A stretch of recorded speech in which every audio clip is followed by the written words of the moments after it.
Welcome guys to the Med Crash Course series. This is the finals crash course on renal part 1. On the top right corner, you can see the QR code for our Instagram page, and in the bottom left corner is the email. If you've got any questions, please do email in. And today's session will be taught by Fionn. So I will pass on to him and he will teach a little bit about renal. Thanks, Ashvini, and thanks for letting me teach. My name is Fionn Lynch. I'm a ultrasound clinical fellow in Ealing Hospital in the A&E, and today I will be talking about glomerular diseases. So specifically looking at nephrotic and nephritic syndrome and what these entities are. So a syndrome, as we know, is a collection of signs and symptoms that correspond to disease. And in terms of nephrotic and nephritic syndrome, let's start with nephrotic syndrome. So nephrotic syndrome is specifically defined by heavy proteinuria.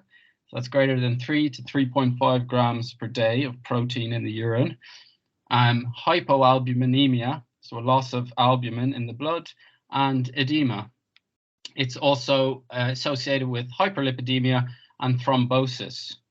Nephritic syndrome, on the other hand, is characterized by blood in the urine, so hematuria, edema, and high blood pressure. And it's also associated with proteinuria and abnormal kidney function. So we'll be focusing on these two syndromes today. So starting with some basic anatomy, what we have here is an image of glomerulus. So a glomerulus is a tuft of capillaries which allows filtration from the blood into the kidney apparatus, and it is supported by the mesangium, and from the capillaries blood is filtered into the Bowman's capsule, and Bowman's capsule and capillaries together make up the renal corpuscle. So this is where our disease process will be happening, which corresponds with nephrotic and nephritic syndromes. So another look here at the anatomy, you can see the afferent arterioles going into and forming the glomeruli. Glomeruli, of course, are made up of endothelial cells and then a glomerular basement membrane and podocytes. And the Bowman's capsule is made up of the visceral and the parietal basement membranes. So a disease here can result in nephrotic or nephritic syndrome. An important point to note is nephrotic and nephritic syndromes don't always occur completely independently, and you can get a mixed picture very often. So some general points on glomerular disease. So the presentation can have a range of being from asymptomatic to a severe illness. And as I've said, there's an overlap between the two syndromes. Your history taking, you should always include asking about edema, because this is characteristic of both. Specifically, periorbital puffiness is common, and also to ask about urine changes. Is there any blood in the urine, or is there any change in the urine consistency or color? Have they had any recent infection? Have they used any drugs? Both infection and drugs can cause glomerular disease. And with glomerular disease, systemic diseases is common. So it will require you screening for a lot of these diseases, autoimmune diseases, chronic inflammation, and chronic infective diseases, diabetes, as well as family history. Basic investigations that will always be done are bloods, looking at renal function, liver function, plus or minus more specific tests, urinalysis and microscopic urinalysis, looking at morphology of cells, and urine PCR and ACR. You will also may have to do a kidney biopsy to diagnose the disease process. So starting with nephrotic syndrome. So the primary pathology in nephrotic syndrome is injury to the podocytes and the glomerulus. And this injury leads to leaking of the protein into the filtrate.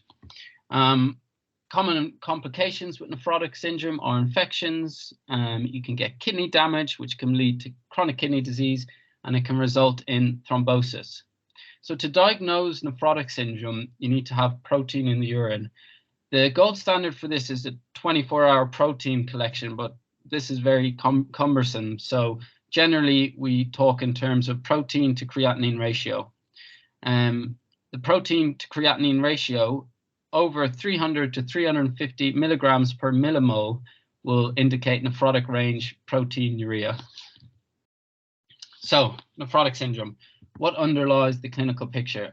Many different disease states can give you nephrotic syndrome, and we will touch on a lot of these today. So, minimal change disease, focal segmental glomerular sclerosis, membranous glomerular nephropathy, membranoproliferative glomerular nephropathy, diabetic nephropathy, amyloid, and many causes are idiopathic. So some general measures for nephrotic syndrome before we go into the specific disease states. So treatment will often be the same for a lot of the causes of nephrotic syndrome. Edema will be treated with diuretics. Steroids will often be needed to treat the disease process itself. RAS inhibition, either with ACE inhibitors or angiotensin receptor blockers. So your ACE inhibitors, your captopril, lisinopril, angiotensin receptor blockers like valsartan. These will reduce your proteinuria and should prevent further vessel damage. You're going to have to monitor the fluid volume, monitor for edema and response to treatment, and you will have to treat infections as they arise. You can consider anticoagulation in those at high risk, and also will require you treating the underlying disease process. So we will start and we will learn through our nephrotic syndromes through cases. So the first case we have is about Mark, who's a 12-year-old boy, presents to his GP. His complaint is to his mum that his urine has changed and it's now looking soapy. And the mother has also noticed that he seems to be gaining some water weight, and he's being teased for this at school. So the GP does the exam and finds he's edematous and that he has a normal blood pressure. He's got protein in his urine, but no blood in his urine. His renal functions are stable and his ultrasound shows normal appearing kidneys. So what could the diagnosis be? Well, the main points to pick out here are his age. So this is a 12-year-old.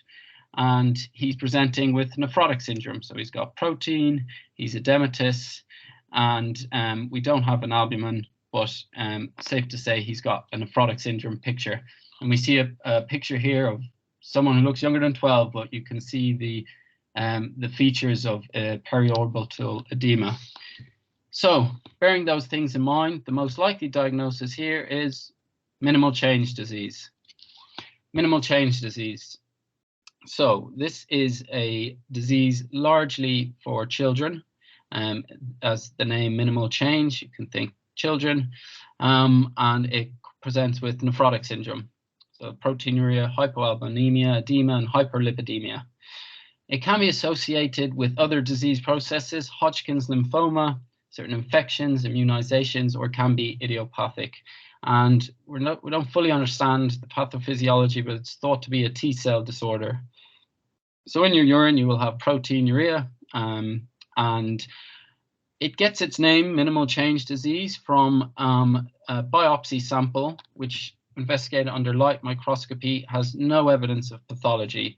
So hence it was called minimal change disease. However, with techniques now, including electron microscopy, they have noticed that there is effacement of podocytes in these samples. So the treatment, so it's a T-cell disorder. We treat with steroids. It's a good prognosis, and most kids improve pretty quickly. However, they do require lifelong monitoring. So that's case one, minimal change disease. Case two. So case two is about Marlene. Marlene's a 46-year-old lady. She's previously been fit and healthy, and she presents to her GP with swollen ankles and fatigue for a few weeks. On exam, she's edematous, blood pressure is normal to high, and bloods show normal kidney function. She's got high lipids and low albumin levels in her bloods. Urine, she's got trace of blood and proteinuria. So she's referred to a nephrologist. Urine microscopy shows red cell casts and significant proteinuria. And the nephrologist sends off an antibody screen. her antibody screen is positive for serum antiphospholipase A2 receptor antibodies, so PLA2 receptor antibodies. And she's got normal appearing kidneys. So what could the diagnosis be? Well, we know that Marlene has got a nephrotic syndrome, and the specific test in this, which will help us with our diagnosis, is she's positive for serum antiphospholipase A2 receptor antibodies, which means she has membranous glomerular nephropathy, specifically primary membranous glomerular nephropathy. So this is the most common cause of nephrotic syndrome in adults, and it presents with nephrotic syndrome, and you may have, of course, complications, including a reduced EGFR. So there's two forms of membranous glomerular nephropathy. We know that Marlene has the primary membranous glomerular nephropathy because she has positive antibody screen for phospholipase A2 receptor antibodies, and these are antibodies against native podocyte antigens. And this is the most common form of membranous glomerular nephropathy. There is, however, a secondary membranous glomerular nephropathy, which does not have any specific antibodies, but what's associated with other disease processes such as malignancy, including breast cancer, lung cancer, GI cancer, infections, hepatitis B, hepatitis C, syphilis, or certain autoimmune disorders. So the bloods, as we've discussed, the important thing to remember is the PLA2R receptor antibodies for primary, and for secondary, there's no specific antibodies. Urine, they should have protein if it's a nephrotic syndrome. So if we're to do a biopsy, what we will see on the biopsy is a spike and dome appearance on silver staining. So that's very specific, again, for membranous glomerular nephropathy. So the treatment here is, it's a watch and wait approach, because many people go into remission by themselves, and some people will require treatment, which will be steroids, immunosuppression, and of course, case-by-case basis, but we treat the complications in the general measures as previously stated. So here's an image, and here, if you look closely at the green arrows, you can see these small dome-like appearances.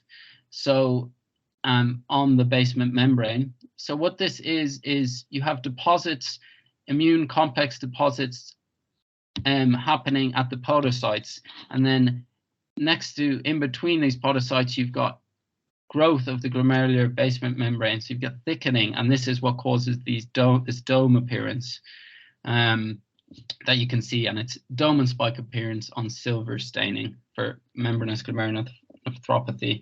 And just for an exam point, helpful, membranous glomerular nephropathy, we think rule of twos. So 2 words, membranous glomerular nephropathy. There's 2 forms, primary and secondary, and 2 important things to remember: the PLA2R antibodies and the dome and spike appearance. So that's our second case. So now moving on to our third case. So we've talked about minimal change disease, which is primarily a disease of children, and we've talked about membranous glomerular nephropathy, which is the most common cause of purely nephrotic syndrome. And now we're on to another cause of nephrotic syndrome and a big cause of kidney disease. So you may already be guessing as to what this is. So the case we have, George, 65-year-old man with a background of type 2 diabetes mellitus and poor glycemic control. He's recently been treated for retinopathy, so he has complications of his diabetes, we know. And on his urine, we find protein. What is the diagnosis? Pretty self-explanatory, this one, I think. Diabetic nephropathy. So diabetic nephropathy can present as nephrotic syndrome. Of course, it can present in other ways, but it is a progressive disease, and with time and poor control, you get worsening renal function and eventually end-stage renal disease. So risk factors: poor diabetic control, smoking, high blood pressure, family history, and abnormal lipids. So we will be considering all them in the management.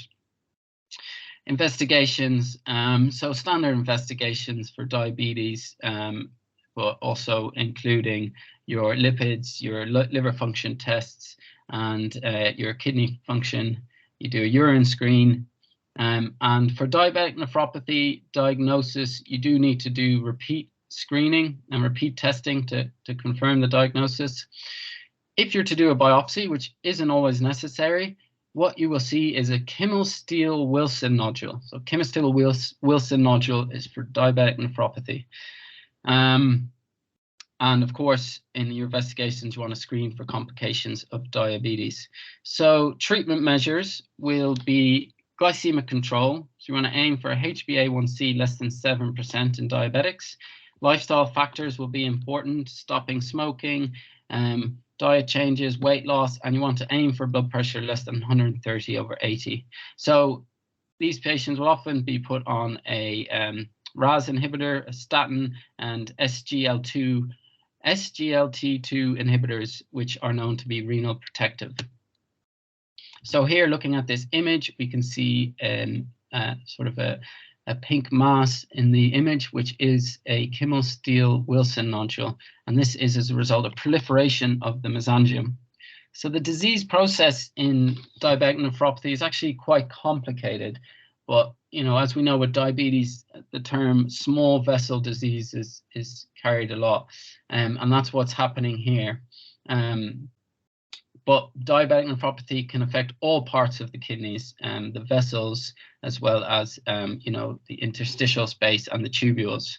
But the disease involves glycosylation of proteins, and it involves hormonally influenced cytokine release, so it's a pro-inflammatory state, and you get deposition of cells into the mesangial matrix, which can form the Kimmel-Steele-Wilson nodules, and you can have a change in the glomerular hemodynamics, so you can get increased pressure in the vessels, and all of these changes can lead to kidney hypertrophy. And as I said, it affects all parts of the kidney, and there will be another lecture on diabetic nephropathy because it's quite a big topic. So the way it progresses, this disease, initially you get a hyperfiltration as you're getting increased pressure in the vessels. And so you get an increased EGFR, you get hyperperfusion, all the time contributing to the small vessel damage. And this is why your RAS inhibitors are really important. Then the next stage, you will kind of progression of the disease, and you'll have reversible albuminuria. But with good glycemic control, these first two stages, you should have albumin at a normal level. And then as the disease progresses to incipient diabetic nephropathy, you will start to get an elevated urinary albumin excretion. The EGFR remains normal, but the blood pressure begins to rise. Just to note, for generally we use protein to creatinine ratio, but for diabetic nephropathy specifically, we use albumin creatinine ratio. And I think it's because, you know, historically this has been the test they've used for diabetics and has the most research on. So moving on from incipient diabetic nephropathy with poor glycemic control and progression of the disease, you're going to get overt diabetic nephropathy, which you will have a persistently elevated urinary albumin, and you'll have high blood pressure, and you'll start to get a decline in your EGFR. This can continue to progress. You can have end-stage renal disease with uremia, and of course the complications of uremia, things like pericarditis, encephalopathy, and this will require more aggressive treatment potentially. So again, just touching on the treatment for diabetic nephropathy, lifestyle measures will be very important, including considering diet changes, restricting sodium, encouraging exercise, weight loss, smoking cessation. You want to aim for a blood pressure less than 130/80 or 130/90. HbA1c, you will test regularly, and you'll aim for less than 7%. They'll be on a statin. They should require RAS inhibition to protect their kidneys in the long term, and they, depending on the severity of their kidney disease, will need a referral to nephrology. So now we are on to case 4. So we've done minimal change disease, we've done membranous glomerulonephropathy, and diabetic nephropathy. So our next case of nephrotic syndrome. So Mary, she's a 73-year-old lady, has been referred into your renal clinic. She had a history of fatigue, weight loss, and a loss of sensation in her feet. So initially she presented to A&E with a prolonged nosebleed. She was also a edematous and showing protein in her urine.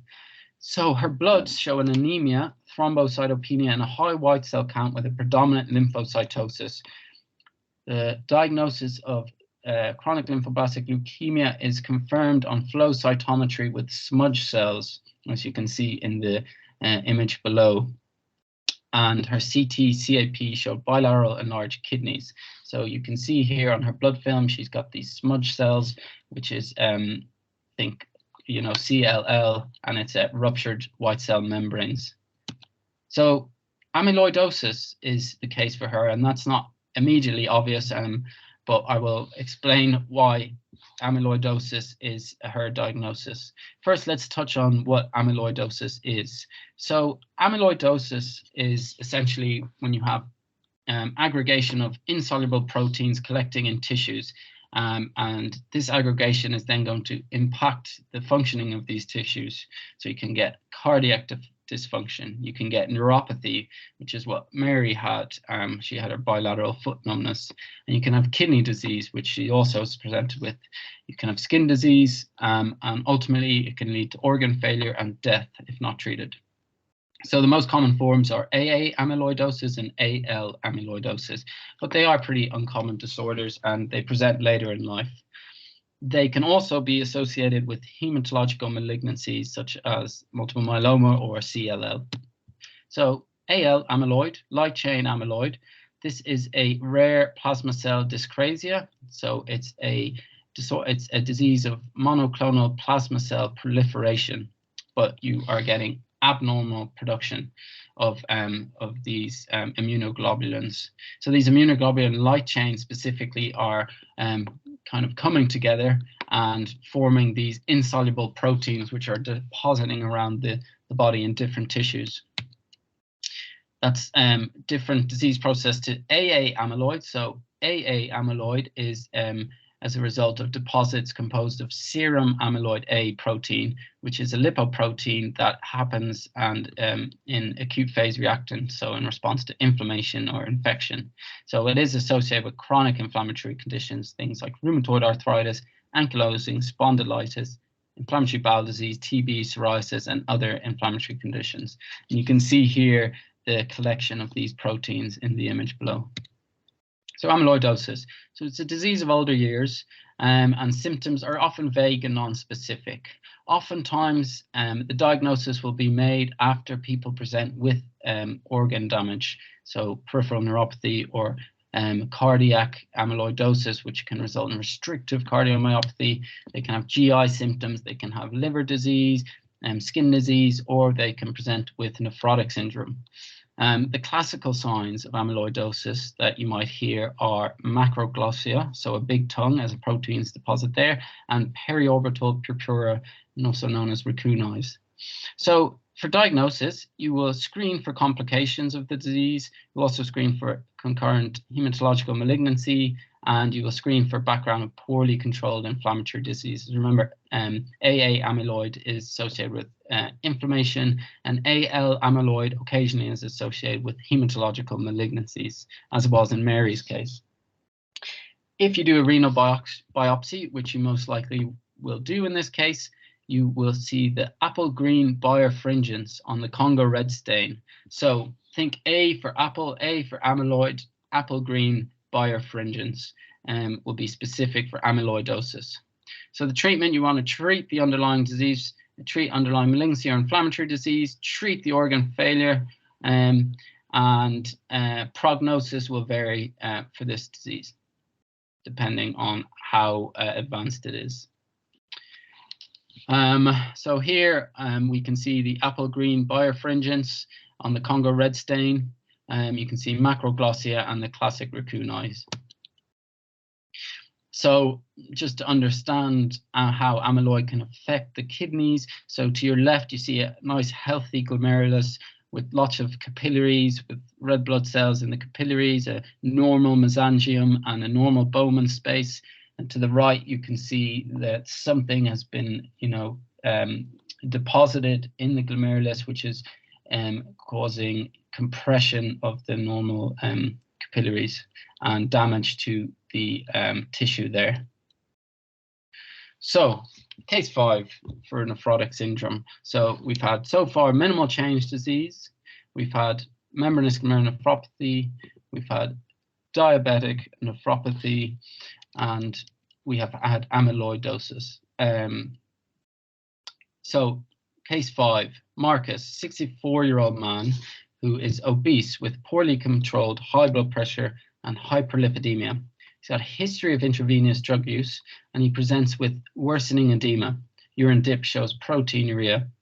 Following a kidney biopsy, he is diagnosed with another form of nephrotic syndrome, focal segmental glomerular nephropathy.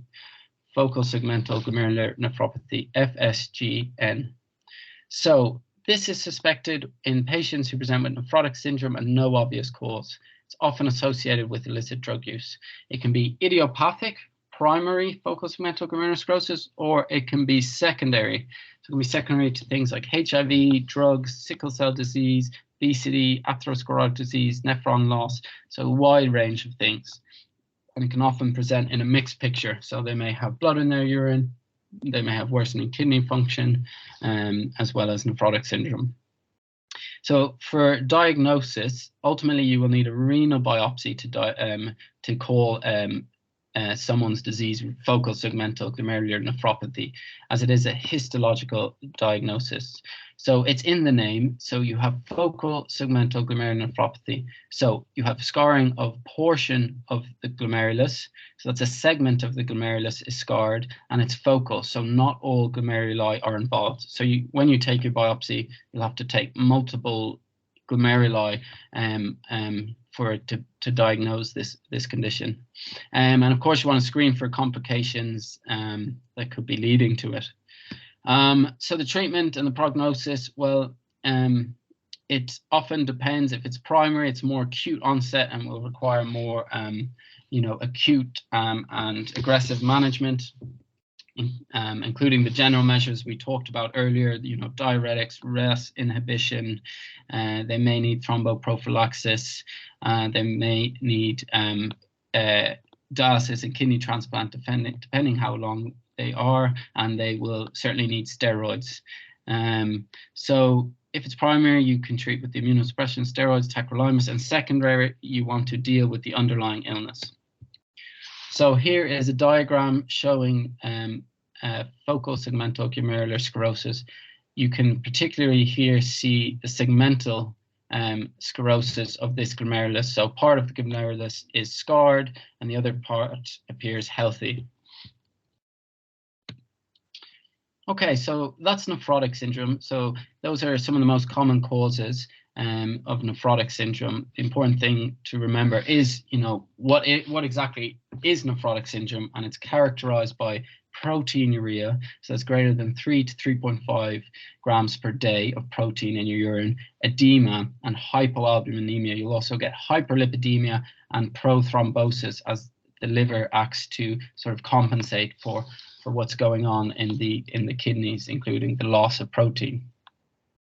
And there's multiple different causes of nephrotic syndrome, but often the treatment will remain the same for a lot of them. Next, we'll move on to nephritic syndrome. So nephritic syndrome. So again, this is a collection of signs and symptoms. Specifically, you will have blood in the urine, you'll have edema, and you'll have high blood pressure. They may and often have proteinuria, reduced urinary output, and an acute kidney injury. And generally, glomerulonephritis is the cause of nephritic syndrome, so you can think of it as an inflammatory process in most cases. So looking at the pathology of nephritic syndrome, what we have here is an image including, on your left, you can see a healthy glomerulus. So red blood cells are passing and not being filtered out, and you have normal mesangium and you have an intact basement membrane. And then to your right, you can see an example of nephritic syndrome. Specifically, this is IgA nephropathy causing nephritic syndrome. So you're getting deposits in the glomerulus, which is damaging the tissue there, and you're getting leaking of red blood cells. You can also have leaking of white blood cells, so you can get a aseptic pyuria. And you can have fusion of the food processes, which you're seeing here. So damaged glomerulus, so you get a reduced filtration, you get activation of the RAS as decreased sodium is presenting to the distal tubule, so you can get inappropriate activation of the RAS system, and which can lead to further vessel damage, and it can also lead to high blood pressure, and the decreased filtration leads to edema, and the damage to the glomerulus leads to blood in the urine. So nephritic syndrome, what underlies the clinical picture? Again, lots of different diseases can present with nephritic syndrome. So we're going to touch on a lot of these today. So post-streptococcal glomerular nephropathy, infective endocarditis, associated glomerular nephritis, shunt nephritis, IgA nephropathy, lupus nephritis, Goodpasture syndrome, vasculitis, membranoproliferative glomerular nephropathy, which was also a cause of nephrotic syndrome, but we'll touch more on it here. And you can have idiopathic causes. So diagnosing nephritic syndrome. So someone might present with general features, fever, weakness, fatigue. They might notice, they might have abdominal pain, nausea and vomiting. They might have noticed change in their urine color. They will be hypertensive, they'll be edematous. So, of course, signs of heart failure, which you'll have to screen for to outrule as well. But they may just have a puffy appearance to them.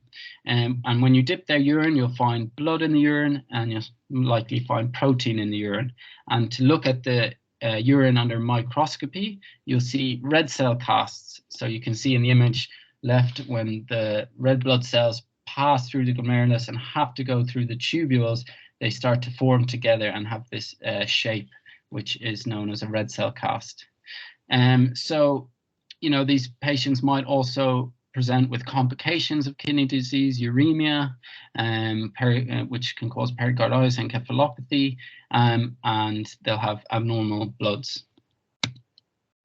So nephritic syndrome is often associated with systemic illnesses, so we'll have to screen for infections, inflammatory conditions, malignancies, autoimmune conditions, and certain disease process will have lung involvement.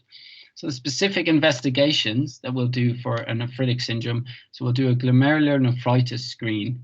So what this includes is an autoimmune screen. So there's many antibodies we test for. So it's anti-nuclear antibodies, rheumatoid factor, complement, dsDNA antibodies, anti-GBM antibodies, anti-neutrophilic cytoplasmic antibodies, anti-streptolysin O titer, and anti-DNase B antibodies.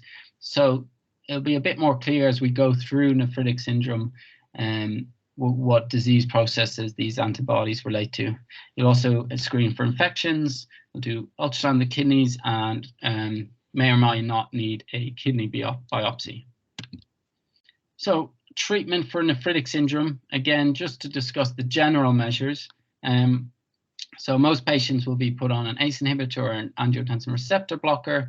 And what these do is they reduce the renal perfusion pressures. And over a long term, this is known to be nephroprotective, even though at times can reduce the EGFR. And that is as a result of sort of inhibition of the RAS system. So also secondary damage control, so controlling blood pressure, diabetes, lifestyle, smoking cessation. So again, general measures that we'll use for all forms of glomerular disease. And then disease-specific treatment will often be immunosuppression. So generally they start with steroids, but depending on the severity, may require cyclophosphamide, rituximab, mycophenolate, azathioprine. And of course, you want to manage the complications, diuretics, dialysis, renal transplant, depending on how severe their disease is. So again, let's look through cases. So our first case is Bill, who's 24 years old. He presents to the ED with blood in his urine for the past day. He's also been complaining of upper respiratory tract infection symptoms, so RT symptoms, runny nose, sore throat, cough. He's has high blood pressure, and he has a puffy appearance. He's got blood in his urine. So important things to pull out here is his age. He's only 24. He's presented with a nephritic syndrome, so blood in the urine, high blood pressure and edema, and he has also an ongoing sort of respiratory illness. So the diagnosis for Bill is IgA nephropathy, so also known as Berger's disease. So IgA nephropathy is an autoimmune disease, and it's the most common form of primary glomerular nephritis. So it often, how it presents, you'll have episodic frank hematuria and likely persistent microhematuria. So they might get sort of episodes of hematuria and then think that, you know, they go back to normal urine and then have another episode. The disease underlying process, you're having immune complexes damaging the basement membrane. So there's and the other important point with IgA nephropathy is that it occurs with a respiratory infection or very shortly after, so in the next few days, and most commonly affects Asian males who in the age of 20 to 30. So again, investigations, bloods, urine, and if you do a biopsy, you put it under immunofluorescence, you will see IgA deposits because this is a disease of IgA. So the treatment, so it's usually a benign disease. Less than a third of patients will progress to renal failure. So again, the general measures: RAS inhibition, control the high blood pressure, control diabetes if need to, stop smoking, and may or may not need immunosuppression, steroids, cyclophosphamide, depending on how severe the disease is. So let's just look a bit more about what's happening with IgA nephropathy. So in the image here, you can see a biopsy was taken, put under immunofluorescence, and it's coming up as green. So this is showing IgA depositions in the mesangium. So essentially, you have this respiratory illness. The body produces this IgA, which is somehow abnormal. And then the body starts making antibodies to this abnormal IgA. And these antibody depositions, these antibody IgA complexes deposit in the mesangium. So just a little helpful sentence at the end, IgA. So it's IgA, it's at the same time or shortly after a respiratory disease. Because another form of nephritic syndrome will involve an infection, but it will be different. Let's have a look in the next case. So Mary is a 73-year-old lady who presents with a headache and feeling generally unwell, sort of non-specific symptoms. She says that she had a skin infection 1 month ago and was treated with penicillin. Her blood show an elevated creatinine. She's got no history of kidney disease. Urinalysis shows blood in the urines and with dysmorphic red blood cells. So we're thinking this lady has nephritic syndrome, potentially. And the important point to pick up on here is that she had reported a skin infection that happened 1 month ago and was treated with antibiotics. So we are thinking skin infection treated with antibiotics. What could that be? Potentially impetigo. Well, post-streptococcal glomerular nephritis is another form of nephritic syndrome. So it occurs mostly in children and elderly, and it happens a few weeks after a skin or throat and strep infection. Predominantly, it's group A streptococcal infection. So again, you have the classic triad: hematuria, edema, hypertension, may have complications from renal impairment, or can be asymptomatic. But you'll have a raised creatinine, you'll have elevated rheumatoid factors and low levels of complement, normal C4, but low levels of C3 complement, and as it is used up in the immune reaction. Specific antibodies for group A streptococcus is anti-streptolysin O antibodies and anti-DNase antibodies. So these ASO titer and the anti-DNase antibodies are pretty specific for group A strep. So with them and the clinical picture, it's highly looking like post-streptococcal glomerular nephritis. Biopsy generally is not needed. So again, this is usually self-limiting illness. has excellent prognosis in children, and prognosis in elderly depends on their underlying kidney function. So again, general measures we don't need to go into, I think you guys all know, but if there's an ongoing streptococcal infection, you will treat with antibiotics. So, and just to say as well, they can have steroids because this is an abnormal immune response, as opposed to the infective process happening in the kidneys is actually an immune response. So yes, it's as you see at the bottom of the slide, it's a type 3 hypersensitivity reaction. So you're getting immune complexes which contain the streptococcal antigen and a human antibody getting deposited in the glomerulus. And we've talked about anti-streptolysin O titer, anti-DNase B being specific for group A strep infections or highly suggestive of. So looking at the image, so on the off chance a biopsy is done, you can see there's increased cellularity in the glomeruli because you're getting the immune response, you're getting deposition of white cells and cell proliferation, and this is causing compression of surrounding areas. And if you're to do immunofluorescence, you'll have a starry sky appearance on immunofluorescence, indicating that there's immunoglobulins in the glomerulus. So that's the first two cases, which are somewhat similar. The IgA nephropathy, the important thing to remember is that it happens at or shortly after a respiratory infection, and then the post-streptococcal glomerular nephritis, which happens usually a month or so after the streptococcal infection, and is associated with anti-streptolysin O titer and anti-DNase B antibodies. So moving on to case 3. So case 3 is James. He's a 42-year-old man. He's an IV drug user. Presents with fevers, sweats, and peripheral edema for the last 2 weeks. On exam, he's hypertensive and he has an audible murmur. Urinalysis shows glomerular red cells and rheumatoid factor is positive. So important things to just pull out here. So intravenous drug use, he's had fevers and he's got a murmur. So that would be very suggestive of, infective endocarditis, and he has a nephritic syndrome. So his diagnosis is infective endocarditis, glomerular nephritis. So presentation, so you get hematuria, edema, hypertension, AKI, and it can be a rapidly progressive glomerular nephritis.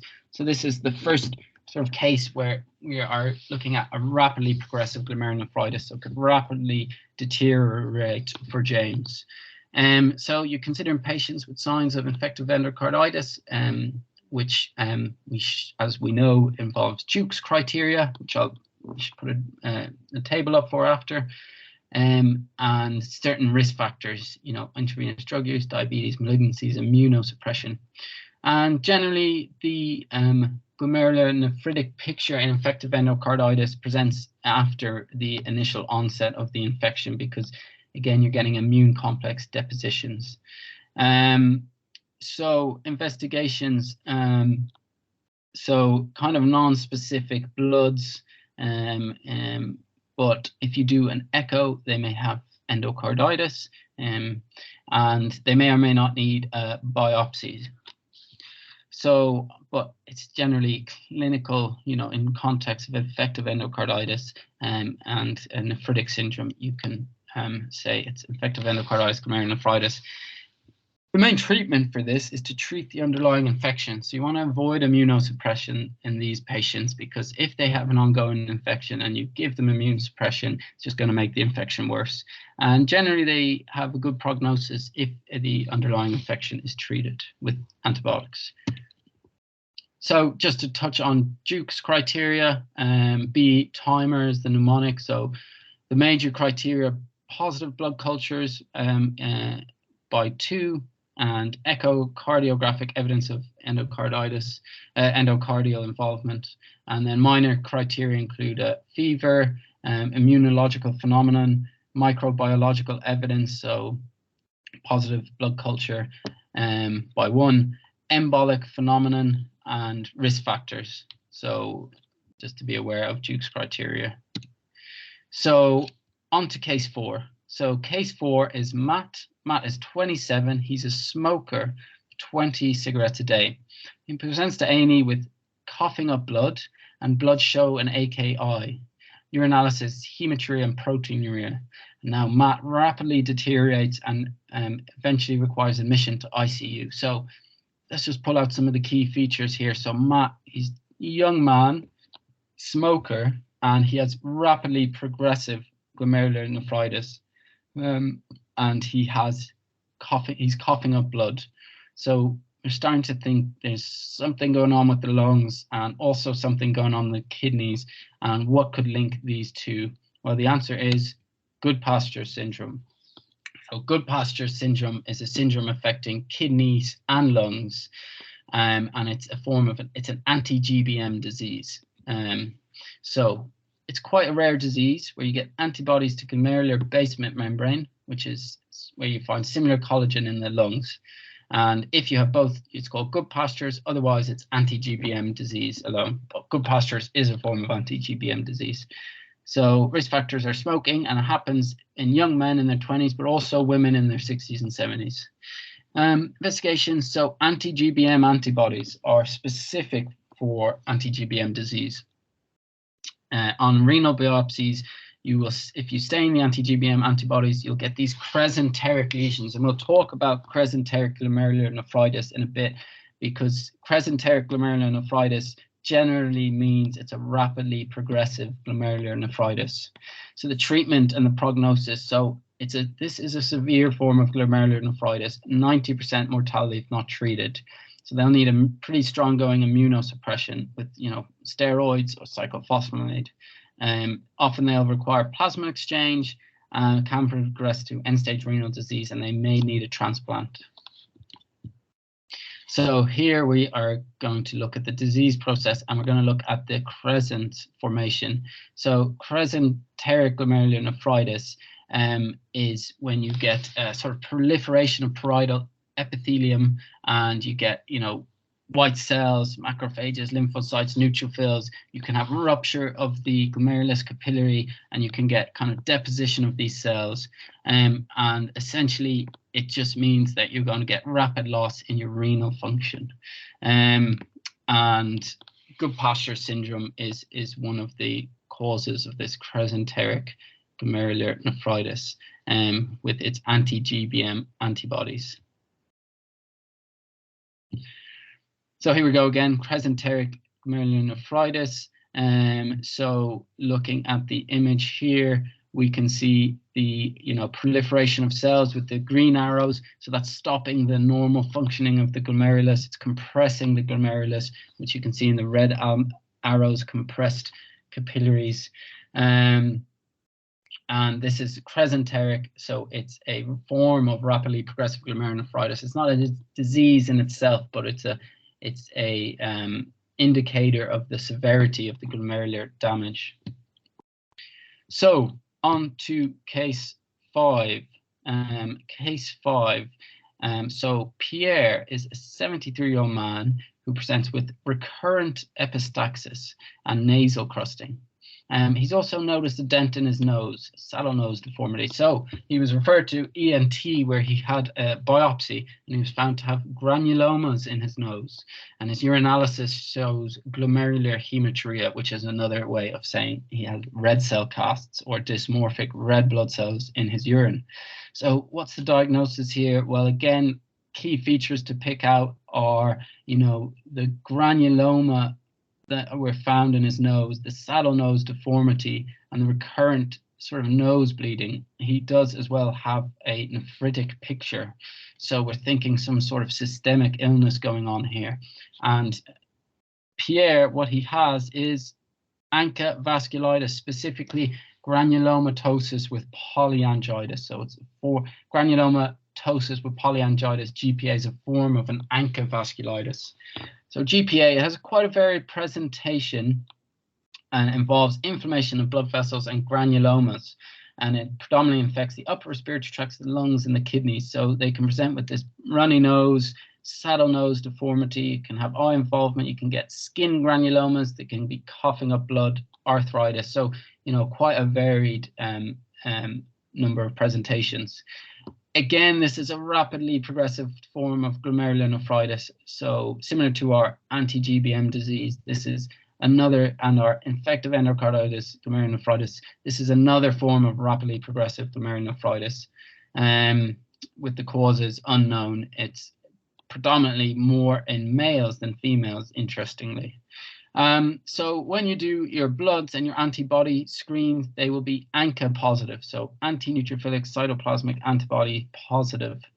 And a biopsy on the kidneys will most likely be done here, and you'll see granulomatous inflammation. The other thing you'll see when you look at this sample under immunofluorescence is PAUSI, immune crescenteric glomerulonephritis. So what does PAUSI mean? Well, it means you don't get, much on immunofluorescence, unlike the IgA nephropathy and the post-streptococcal glomerulonephritis. When you looked under immunofluorescence, you could see the green of the immunoglobulin deposits. You don't get this in the GPA, and we'll touch on that in a second. So specific antibodies. So the C ANCA, the C anti-neutrophilic cytoplasmic antibody attaches to the proteinase 3 inside neutrophils. So C ANCA is specific for GPA, and that's specific to proteinase 3 inside neutrophils. Other ANCA vasculitides, because there are other ones, so you get P ANCA antibodies, and they attach to myeloperoxidase in neutrophils. So within the ANCA vasculitides, you have different sort of autoantibodies that you can test for to have a more specific diagnosis. So the mortality is high here. As I said, it's rapidly progressive, and they will need immunosuppression. Often they'll need plasma exchange, and they will be on lifelong steroids and lifelong monitoring for relapse of the disease. So the PAUCI immune indicates relative lack of immunoglobulin and complement deposition within the kidney, as you will see in the image below. So you have your linear form, which is your immunoglobulin associated with anti-GBM antibodies, and then your granular form, which we know is in IgA. So, and then your negative. So immunofluorescence, PAUCI immune, you can think of ANCA vasculitis. So ANCA vasculitis, so what you will see when you stain the neutrophils is a P ANCA pattern or a C ANCA pattern. And I just include that so you know there is a difference in the anti-neutrophilic cytoplasmic antibodies, and that will help to diagnose what ANCA vasculitis it is. So the main forms of ANCA vasculitides we need to know about, there's granulomatosis with polyangiitis. So this will be a C ANCA antibody associated with proteinase 3 in the neutrophils. And then you have microscopic polyangiitis. So you'll have less lung involvement. This won't be granulomas on biopsies. First, the granulomatous, so granulomatosis with polyangiitis. So it is in the name. And it's associated with myeloperoxidase in the neutrophils. And then eosinophilic granulomatosis with polyangiitis, the EGPA. So this is associated with asthma and high levels of IgE, and it's also associated with the P ANCA antibodies to myeloperoxidase. So 3 forms of ANCA vasculitides, differentiated based on the antibodies and also in the clinical picture and the lack of granuloma on biopsy of microscopic polyangiitis. On to case 5. So Bernie is a 27-year-old lady. She's an active lifestyle. She's complaining of sore hands and feet in recent weeks that are worse in the mornings. So I'm thinking maybe arthritis or some other process. Examination, she's high blood pressure, she's edematous, and she has a facial rash, malar rash, that should be, instead of malaria. So urinalysis shows hematuria. So she has a nephritic syndrome, and she also has what looks like some other disease process ongoing. Autoimmune blood, so anti-nuclear antibodies, and she's dsDNA positive. Okay, so she has some sort of autoimmune condition going on. Urinalysis confirms the nephritic syndrome. So we have Bernie, she's a female, she's got an autoimmune condition, she's got nephritic syndrome. So what could the diagnosis be? Systemic lupus erythematosus. So So SLE, I'm sure we've all heard of and can cause glomerular disease. So SLE is a chronic autoimmune disease which affects many tissues: muscle, joint pain, fatigue, butterfly rash, which is classic, fever, chest pain, shortness of breath, hair loss. So can just affect a wide range of tissues, and can present with a proteinuria or a nephritic syndrome. It mainly affects young females. 2/3 of people develop kidney disease, and it's a type 3 hypersensitivity reaction. So looking at the bloods, they'll have SLE, positive anti-nuclear antibodies, dsDNA. They'll have low complement as complement's used up in the immune response, and they'll have anti-Smith antibodies. So anti-nuclear antibodies, which is obviously different to the anti-neutrophilic cytoplasmic antibodies we discussed. dsDNA, low complement, anti-Smith antibodies. These are antibodies that you see in SLE.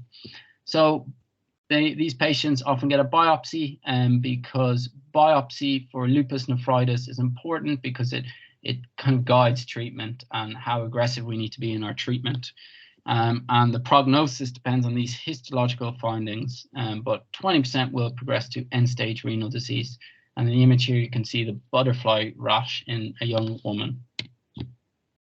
So the classes of SLE, lupus nephritis. Important thing to know about these classes is that they determine the prognosis. So class 1, you kind of, and it's a histological classing system. So class 1 and 2, there's minimal change in the glomerulus. Class 2, you might have a bit of mesangial proliferation. These have good prognosis. They might require immunosuppression for the SLE, but the kidney disease itself requires monitoring, but in of itself will not cause severe kidney damage or injury. So class 3 and 4, you have more proliferative lesions in class 3 in the mesangium, and in class 4 you have a sort of focal proliferative glomerular nephritis. So you're having a glomerular nephritis picture, and these are, class 3 and 4. Class 3 is a focal proliferative glomerulonephritis, and class 4 is a diffuse proliferative glomerulonephritis. So these are more proliferation, and you're getting inflammation and damage to the kidneys. So these will require treatment with immunosuppression, induction and maintenance treatment. Class 5 is a membranous, so it's a sort of a different form of disease where you're getting destabilization of the podocyte, so you'll often present with a nephrotic syndrome. And then class 6 is when you have a severe disease. You have severely scarred kidneys, and is a worse prognosis still. So just remember, class 1 and 2, kidney involvement, but is not severe and not causing kidney injury. Class 3 and 4, proliferative diseases causing kidney injury and nephritic syndrome. Case 6, I think this is our last case. So Bill is a 48-year-old man, presents with proteinuria, hematuria, hypertension. So he's got nephritic syndrome. He's known Hep C positive. His blood show low complement levels, and kidney biopsy shows GBM thickening. So he's got, that's important, thickening of his glomerular basement membrane. Membranoproliferative glomerular nephritis. So again, this is a histological diagnosis similar to focal segmental glomerular nephritis, and it's a diagnosis based on thickening of the glomerular basement membrane. Can present with nephrotic or nephritic syndrome, can be idiopathic or can be secondary to other diseases. So infective endocarditis, SLE, malignancies, RA, HIV, Hep B, Hep C, drug-associated or radiation nephritis. So a lot of the diseases we've talked about may present with a membranoproliferative glomerulonephritis because it is specifically a histological diagnosis. Complement levels will be low, biopsy needed for diagnosis, so you'll get GBM thickening, mesangial thickening. And important to note, membranous glomerular nephropathy, which we spoke about, nephrotic syndrome, is quite similar to this. And in membranous glomerular nephropathy, you have GBM thickening solely. We talked about the dome and spike appearance of membranous glomerular nephropathy, whereas in membranoproliferative, you will have GBM thickening as well as mesangial thickening.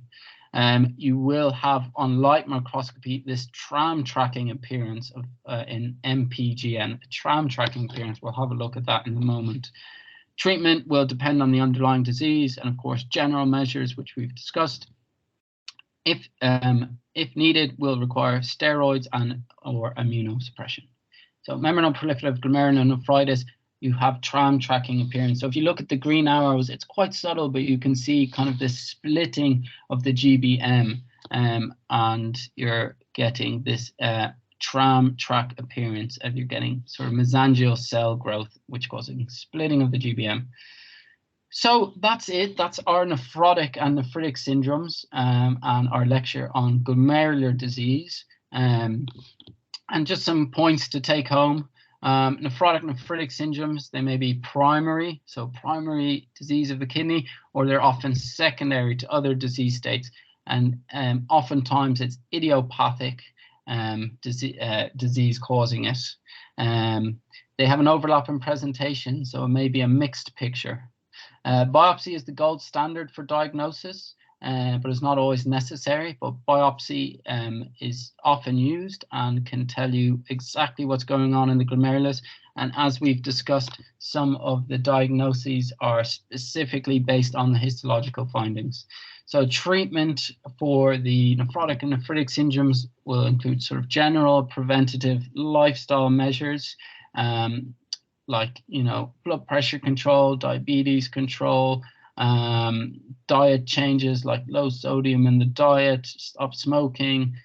Also will require treating the underlying processes. So often immunosuppression with steroids or other immunosuppressant drugs, and treat complications. So treating things like edema with diuretics, you know, if required, using dialysis, and treating any other complications as they might arrive. So that's it. That's all from me. I hope you guys got something from the lecture. I hope you can pick up on the important points for your exam, and I hope you can have a sort of general understanding of glomerular disease and how it can present in nephrotic and nephritic syndromes. So just to finish, to say thank you all and good luck in your exams. And if you could please fill in the feedback form by scanning the code, and then you'll have full access to the slides. Okay, wishing you all the best.